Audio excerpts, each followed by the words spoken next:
Hello all, and welcome to the official CHI St. Joseph Grand Fondo information for the 500. So let's just start here. You should, if you have not already, gone to grandfondobcs.com, scroll, click on Grand Gravel 500. You need to register. Scroll down. There's a register here link. There's a little intro promo video over there on the left. And there's also the race rules. We'll come back to the rules. When you register, you have to register in two places. You register on our website, and it will also take you to a link where you will register your spot tracker. Track Leaders is a separate company. The race will be covered by Track Leaders. You have to register with them. Also, or you will not show up on the web page. For a nominal fee, you will show up on the website so that all the folks at home can follow the race. Not super complicated. Go through. If you are renting, do this today, please. The spot trackers that you're renting do not live in Texas. They live in North Carolina at Matthew Lee's house. We have to get them here. You cannot wait till the last minute. While we don't really have a hard deadline, it'd be really nice if you could just do this quickly. We cannot guarantee that you will have a spot tracker if your registration is not in by mid-February at the latest. So let's just say February 15th off the top of my head. Get it in, or we can't guarantee. Something else cool that you can do, if you go to the Track Leaders main page and click Portfolio, you can scroll down all the way to the S's because S and C are not together. And you will find CHI St. Joseph Grand Gravel 16 and 17. Yeah, we merged, so now it's CHI, but he left us in the alphabetical order of the S's. And you can click on either of last year's races and you can replay them. If you're not familiar with the feature.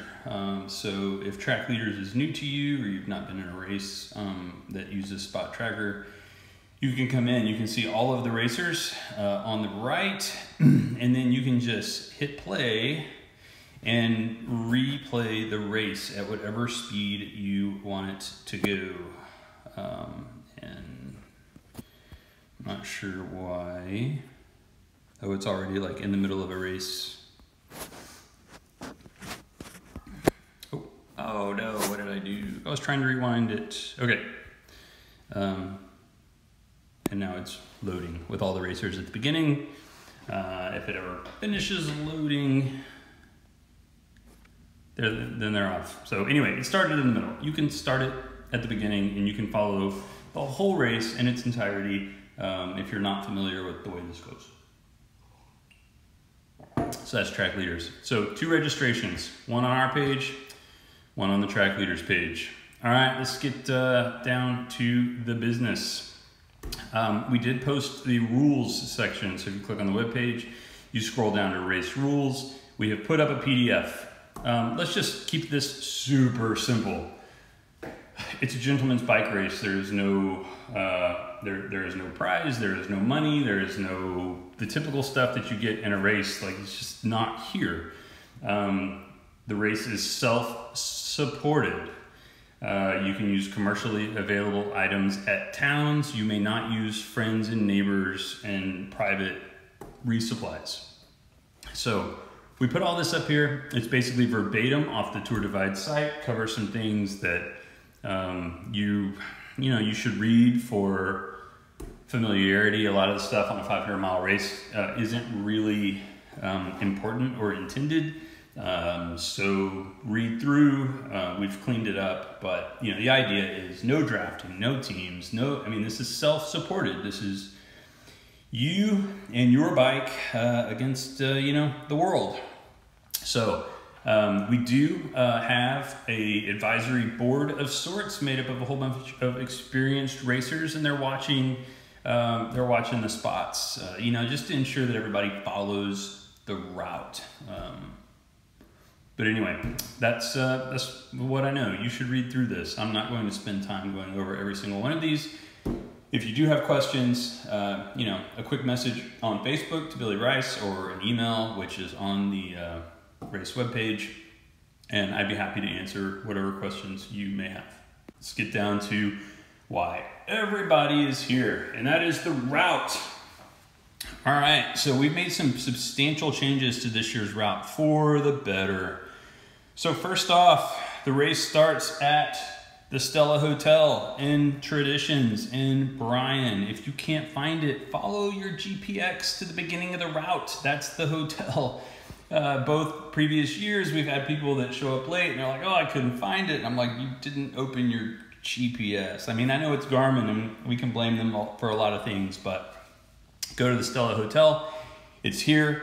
A lot of you are staying there. Our pre-race meeting is there. So let's talk about those two things. Non-mandatory, night before the event, we will have some kind of celebratory, on your own dinner of sorts at the hotel. So feel free to join, trash talk and whatnot, but you can come, but it is on your own and it's certainly not mandatory. 4:30 a.m. the day of the race, we will meet outside the Stella Hotel at the beginning, just right at the start line. Everybody will get a brief and a lecture, and then we'll give you a few more minutes after that to get your stuff together. You can get ready to go. At 5 o'clock on the money, because Track Leaders holds the clock, we will leave under escort of Brazos County Sheriff's Department, so do not be late.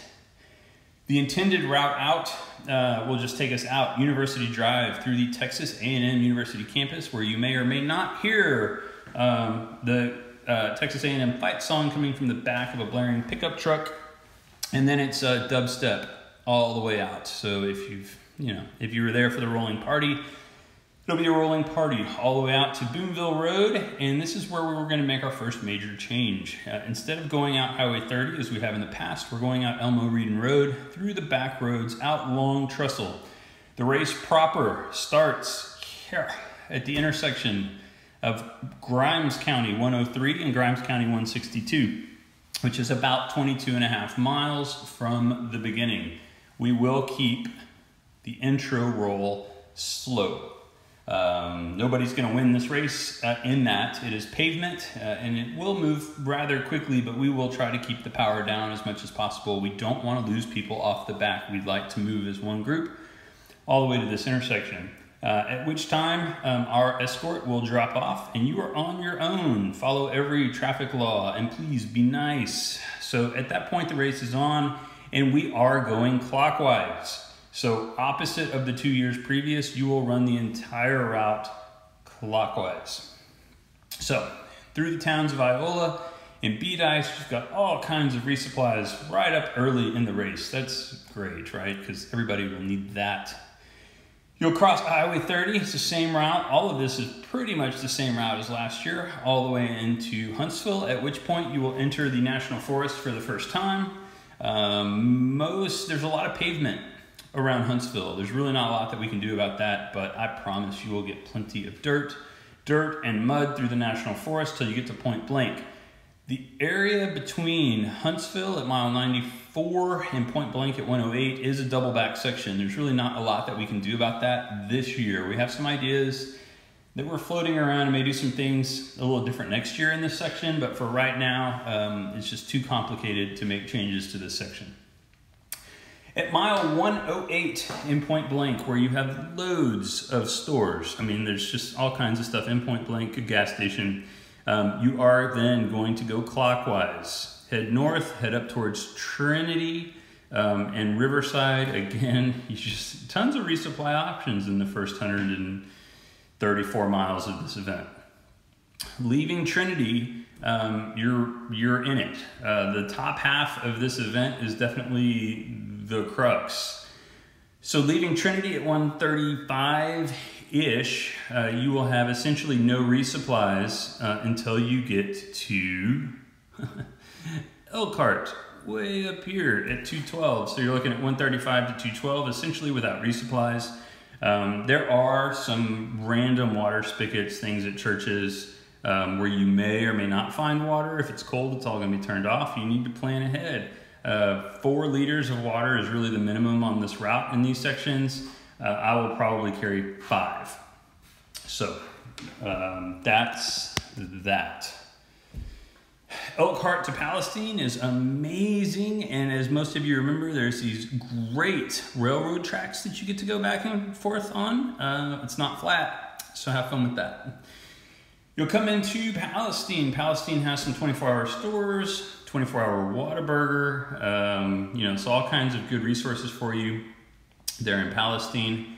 You will leave Palestine, and it is for real. So you will go from mile marker 226, which is pretty much your last store, and you will go all the way down to Groveton at 324. So you're looking at 100 miles of no services and some very, very difficult sections, and we've actually added some more difficult sections. So we've added longer stretches of Forest Service roads that we were able to connect, which is great and nice, and you know, we just kind of pretty much made it fun. So 100 miles and no services leaving Palestine. There's nothing there. I cannot overemphasize that. My best mental strategy for the section between Palestine and Groveton for newbies is don't think about it. Load the bike, have the stuff that you need, and just pedal till it's over. And that should be good times. Groveton down to Onalaska. You will meet the Groveton Road, this infamous section that people tend to talk about quite a lot. Last year is where 3 riders got run over by a tornado. It happens. This road becomes, if it's muddy, this section between 332 and 336 just turns into absolute unrideable mud. When I was driving the route in order to recon this section, almost lost the Forerunner. So, you know, it's good times. Leaving Onalaska, you're going to cross the bridge. You're going to go back into Point Blank, which you've already ridden through once. You're going to double back on the section through the Sam Houston National Forest, but we're going clockwise, so take a left when you get to the intersection at 365, through the National Forest, back to New Waverly. And remember, these towns are really small, so if you're hitting these in the middle of the night, do not necessarily plan on services being open. Made some changes through this next section. Years previously, we've always gone over Lake Stubblefield Road, which is up here at Lake Stubblefield Road. That bridge is closed, we can't use it. So you're going to leave New Waverly, you're going to go northbound on the southbound feeder. It's 2-lane, don't panic on me. Anyway, and so follow the line out Possum, whatever that road is, through these Forest Service roads, back onto 1375, where you will cross Lake Conroe and meet the #1 Bigfoot sighting location in Texas, which is right here at 396. Wave, he's nice. And you will then leave that section, entering back into Grimes County on dirt, lots of dirt. The last 100 miles of the course running clockwise will be a massive challenge for most people. Last year's race, we had quite a bit of pavement towards the end. This year, you're going to be on the roughest roads that Grimes County has to offer, and very limited services. So from leaving New Waverly at 378, you're essentially looking at no services until 2 things happen. #1, when you hit Grimes County 190, right here, there is a bridge that is out at mile 454.5. Our good friends at Moody Ranch are letting us use a private drive that bypasses that bridge as long as it's not underwater. So we don't exactly have the details on how this is going to work. We will need everyone to sign a waiver. Those gates, there's 2, will either be open or we will have our own locks. And if we have our own locks, then I will give everybody the code to those locks, and then we'll just need you to open the gate and close the gate behind you when you go through. There's 2 of them, but we don't want to leave them open if they are closed. So that gets us around that section. There's also liable to be a refreshment stand, thanks to some race fans that will put it up and leave it up for everybody, first come, first serve. It is legal for the race because it is available to everybody and they ask permission. Okay, when you cross Highway 30, there is a store. Again, it is limited availability. limited hours, but there is a store there. If you miss that store, then you're essentially riding from New Waverly at 380 all the way to the end at 500, essentially with no services. Of course, you'll have services when you come back into town, but who wants to stop right when they come back into town? Shannon. Anyway, as you come back into town, you're gonna come back down University Drive, but you gotta make a change when you come back in. University Drive, this last 5 miles, depending on when you hit it, can be really bad. It's one of the reasons why we are leaving at 5 o'clock in the morning. It's not safe for racers to come back down University Drive. We've tried it a few ways every year. It's just not a good way to do it. Please follow your GPX. We're gonna take you off Spring Loop and then through the neighborhoods, which is much lower traffic. Please follow traffic laws, but go through town. Then we're gonna take you down F&B Road and back to the Stella Hotel. The end of the route is actually at the Stella Hotel. There should be a big finish banner because if you finish on Saturday, you'll be finishing during the middle of the CHI St. Joseph Grand Fondo, the normal 50, 70, and 100-mile events that we do for the one-day folks. If you make it back to the beginning of the Stella by 7 a.m. on Saturday, which is 50 hours. So if you do the Grand Gravel 500 in under 50 hours, then you have the opportunity to proceed with the CHI St. Joseph Grand Fondo 100-mile event at no extra charge because you'll be there when they leave. Just jump in the crowd and go finish, and then that'll give you 600 for the weekend, and then you nap very well earned. So that is the route. I'll put a list together, brief description of these resupply points, and again, questions, comments, concerns, let me know. Otherwise, this is the route for this year. The official GPX will not come out for another week and a half. So we're looking at around February 1st for the official GPX. So we're cleaning a few things up, but nothing that will change your route planning. So use all the information that I just gave you, come out and race. What is the goal time this year? The goal, I don't know, leaders are looking to break the 40-hour mark. Last year, and just for some interesting race statistics, I think record pace puts you at about 10.6 miles an hour. Now, of course, the route changes a little bit every year, but you're looking at 500 miles divided by this 46 hours-ish. So you're looking at 10.8 miles an hour. So you average 11 miles an hour and you're ahead of the course record. Doesn't sound that hard. Later.